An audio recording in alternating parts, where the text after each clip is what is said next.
दोस्तों, PM news में आप सभी का दिल से स्वागत है। आज हम टॉप 3 न्यूज के बारे में बात करने वाले हैं। तो बात करते हैं सबसे पहले खबर की। दोस्तों, भारत अब वो देश नहीं रहा जो सिर्फ दूसरे देशों के पुराने सिस्टम खरीदकर उनसे जूझता रहता था। अब भारत खुद अपने लड़ाकू जहाजों को अपनी ही तकनीक से दुश्मनों के लिए उड़ता हुआ खतरा बना रहा है और इसका सबसे ताजा और सबसे दमदार उदाहरण है भारत का नया सुखोई 30 MKI सुपर 30। दोस्तों, बात करते हैं सुखोई 30 MKI के बारे में। सुखोई 30 MKI है क्या?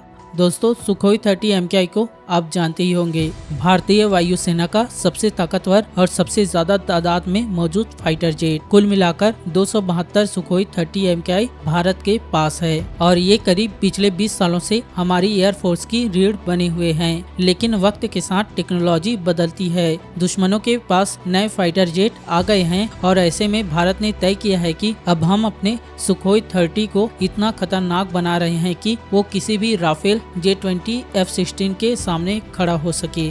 इस प्रोजेक्ट की कीमत करीब 60,000 करोड़ रुपए के आसपास मानी जा रही है। लेकिन याद रखिए, अगर भारत इतने ही पैसे में नई फाइटर जेट खरीदता है तो मुश्किल से 50 से 60 ही जेट मिलते। लेकिन इस अपग्रेड में पूरे 272 सुखोई 30 MKI अगले 30 साल तक दुश्मन के लिए खतरा बने रहेंगे। मतलब कम खर्चे में दुगनी ताकत। अब देखिए, आज के टाइम में चीन के पास J-20 है, पाकिस्तान के पास F-16 और JF-17 ब्लॉक 3 और हमारा सुखोई 30 पुरानी टेक के साथ ज्यादा दिन तक मुकाबला नहीं कर सकता था। इसलिए सुखोई 30 अपग्रेड सिर्फ एक मॉडर्नाइजेशन नहीं है, ये भारत की मजबूरी थी और यही मजबूरी दुश्मन के लिए बर्बादी बन जाएगी। दोस्तों, अगले कुछ सालों में जब हमारे आसमान में सुपर सुखोई उड़ेंगे तो सिर्फ भारत ही नहीं बल्कि दुश्मन देश भी ये कहेंगे कि अब भारत को हल्के में लेना खुद की बर्बादी को दावत देना है।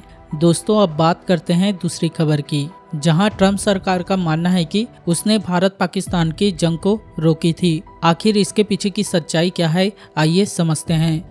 दोस्तों, जब दुनिया के सबसे ताकतवर देश के नेता इतनी बड़ी बड़ी बातें करने लगते हैं तो आम जनता सोच में पड़ जाती है कि सच क्या है और कहानी क्या है। और ऐसा ही कुछ एक बार फिर हुआ जब अमेरिका के पूर्व राष्ट्रपति डोनाल्ड ट्रम्प ने पूरी दुनिया के सामने एक नया दावा ठोक दिया। अब जरा ध्यान से सुनिए, ट्रम्प ने क्या कहा है। उन्होंने अपने हालिया रैली में साफ साफ कहा, अगर मैं उस दिन इंडिया और पाकिस्तान के बीच में नहीं कूदा होता तो दोनों देश आज शायद जंग में झुलस चुके होते और न्यूक्लियर वार हो गया होता। जी हाँ, ट्रम्प का दावा है कि उन्होंने सिर्फ एक धमकी देकर भारत पाकिस्तान के बीच होने वाली जंग को रोक दी थी। ट्रम्प कहते हैं कि अगर तुम दोनों नहीं रुके तो मैं अमेरिका के साथ किए गए सारे डिफेंस डील, सारे ट्रेड एग्रीमेंट सब कैंसिल कर दूंगा। और बस ट्रम्प के मुताबिक दोनों देशों के लीडर डर गए और शांति की राह पकड़ ली।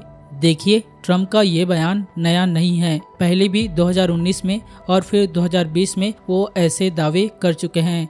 लेकिन भारत ने हर बार बड़े साफ शब्दों में इसका खंडन किया है।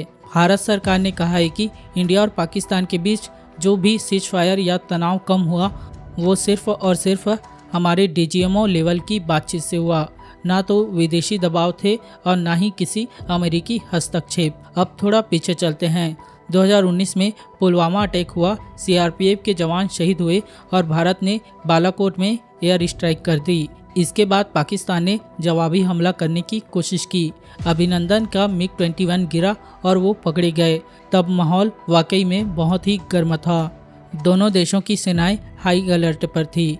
मीडिया से लेकर इंटरनेशनल कम्युनिटी सबकी नजरें साउथ एशिया पर टिकी थी। उस वक्त भारत और पाकिस्तान के DGMO के बीच सीधा हॉटलाइन कम्युनिकेशन हुआ था, ना कोई UN, ना कोई अमेरिका और ना कोई थर्ड पार्टी मीडिएटर। भारत ने साफ कहा, हम अपने एक्शन के लिए खुद जिम्मेदार हैं और हम किसी की मिडिल मैन वाली मदद नहीं लेंगे। यह बात खुद भारत के एक्सटर्नल अफेयर मिनिस्ट्री ने कई बार प्रेस में क्लियर भी कर दी थी। अब असली सवाल यह है कि ट्रम्प बार बार क्यों दोहरा रहे हैं कि उन्होंने युद्ध रुकवाया है। इसका सीधा पॉलिटिकल कारण है। अमेरिका में इलेक्शन नजदीक है और ट्रम्प अपने वोटर बेस देश के सामने खुद को एक ग्लोबल पीस हीरो दिखाना चाहते हैं, क्योंकि इंडिया पाकिस्तान जैसी न्यूज अमेरिका में हेडलाइन बनती है तो वहाँ लोग सोचेंगे कि दोस्तों ट्रंप ने न्यूक्लियर वॉर डाल दिया। लेकिन भारत आज भी अपने उसी मजबूत स्टैंड पर खड़ा है, कभी भी किसी तीसरे देश की मीडिएशन नहीं चाहता और अपने रीजनल इशू को खुद हैंडल करता है, चाहे वो कारगिल हो, बालाकोट हो या फिर चाइना LAC पर स्टैंड ऑफ हो।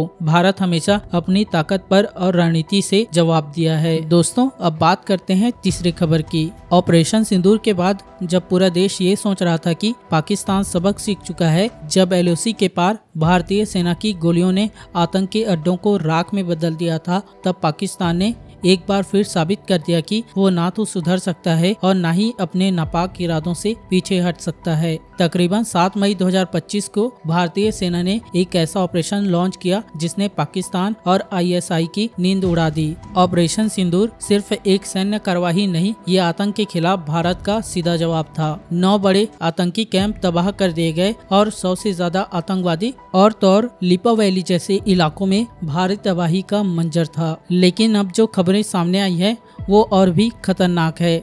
रिपोर्ट के मुताबिक पाकिस्तान ISI के इशारे पर उन तबाह हो चुके आतंकवादी लॉन्च पैड और ट्रेनिंग कैंप को फिर से खड़ा कर रहा है। ISI, पाकिस्तानी आर्मी और वहां की अंतरिम सरकार सबने मिलकर एक नई साजिश रची है। POK के जंगल में पहाड़ों के बीच सैटेलाइट और ड्रोन से बचने के लिए नए लॉन्च पैड और नई टेक्नोलॉजीज और नई रिक्वायरमेंट की प्लानिंग चल रही है। पहले जहां 500 से 600 आतंकवादी एक साथ ट्रेनिंग लेते थे, अब छोटे छोटे मिनी कैंप्स बनाए जा रहे हैं। 200 से भी कम आतंकियों की कैपेसिटी, लेकिन हर कैंप में एंटी ड्रोन टेक्नोलॉजी, रडार और सैटेलाइट मास्किंग टेक्निक्स का इस्तेमाल किया जा रहा है। इन इलाकों में नए लॉन्च पैड्स खड़े किए जा रहे हैं जिन्हें इंडियन सर्विलांस से बचाने के लिए ISI ने स्पेशल मिलिट्री इंजीनियर्स लगाए हैं। और सबसे शर्मनाक बात तो ये है कि जिस पैसे से पाकिस्तान के गरीबों का पेट भरना चाहिए था, जिससे स्कूल अस्पताल बनने चाहिए थे, वही पैसा आतंकवाद को फिर से जिंदा करने में लगाया जा रहा है। World bank, IMF, Asian development bank और यहाँ तक कि चीन से मिले लोन्स उनका इस्तेमाल हो रहा है, वो भी आतंकी फैक्ट्री को खड़े करने में। सूत्रों के मुताबिक बहावलपुर में एक सीक्रेट मीटिंग हुई है जहां ISI के बड़े अधिकारी और जैसे Mohammad, Lashkar-e-Taiba, the Resistance Front जैसे संगठनों का सरगना इकट्ठा हुए हैं। इनका मकसद सिर्फ एक है, भारत में दोबारा खून बहाना, रिक्वायरमेंट तेज करना और लॉन्च पैड तैयार करना और भारत में बड़ी आतंकी घुसपैठ की साजिश को अंजाम देना। लेकिन पाकिस्तान एक बात भूल रहा है कि ये नया भारत है। दोस्तों भारतीय सेना, रॉ और दूसरी एजेंसियां हर हरकत पर नजर रख रही है। LOC के पार एक एक कदम भारत की सैटेलाइट और जमात सैनिक सब देख रहे हैं। आज देश को एक बार फिर से एकजुट होने की जरूरत है और अपने जवानों का हौसला बढ़ाने की जरूरत है और ये याद रखने की जरूरत है कि हमारा एकजुट भारत आतंक के खिलाफ चेहरे को मिटा सकता है। पाकिस्तान ये बात सुन ले कि ऑपरेशन सिंदूर 2.0 शुरू होने में ज़्यादा वक्त नहीं लगेगा और अगर आपने